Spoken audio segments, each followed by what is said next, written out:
లేవని నిర్ధారించారు. బీసీ రిజర్వేషన్లను అడ్డుకునేందుకు అగ్రవర్గాలు కుట్రలు చేస్తున్నాయని అఖిల భారత యాదవ్ మహాసభ మహబూబ్ నగర్ అధ్యక్షుడు లక్ష్మీ నరసింహ యాదవ్ అన్నారు. కేంద్రంలోని సురవరం ప్రతాప్ రెడ్డి ప్రెస్ క్లబ్ లో నిర్వహించిన సమావేశంలో ఆయన మాట్లాడారు. అధికార కాంగ్రెస్ పార్టీ కుట్రపూరితంగా అగ్రవర్గాలతో కేసులు వేయించి బీసీలను మభ్యపెడుతోందని ఆగ్రహం వ్యక్తం చేశారు. రేపు రాష్ట్ర వ్యాప్తంగా నిర్వహించే బీసీ బంద్ కు సంపూర్ణ మద్దతిస్తామని చెప్పారు.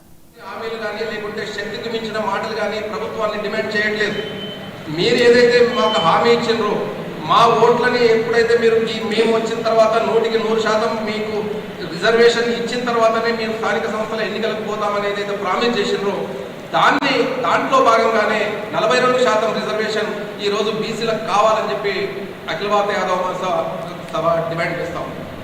దానికి ఈ రాజకీయ పక్షాలన్నీ కూడా అన్ని రాజకీయ పక్షాల్లో ఉన్నటువంటి ఈ ఉన్నత వర్గాలు ఒక కుట్రపూరితంగా వ్యవహరిస్తూ ఉన్నారని మనం అందరం కూడా గమనించాల్సిన అవసరం ఉంది. ఈరోజు ఇచ్చినట్లే ఇస్తూ ఉన్నారు, మాట్లాడినట్లే మాట్లాడుతూ ఉన్నారు.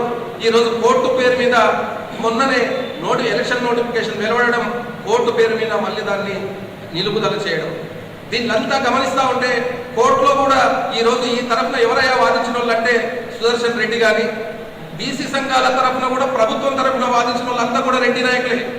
అంటే వాళ్ళ కుట్ర మనం అర్థం చేసుకోవాల్సిన అవసరం ఉంది. కనీసం బీసీలు అడ్వకేట్ గా కూడా ఈ ప్రభుత్వానికి పనికిరారని చెప్పి నేను ఈ సందర్భంగా అడుగుతాం.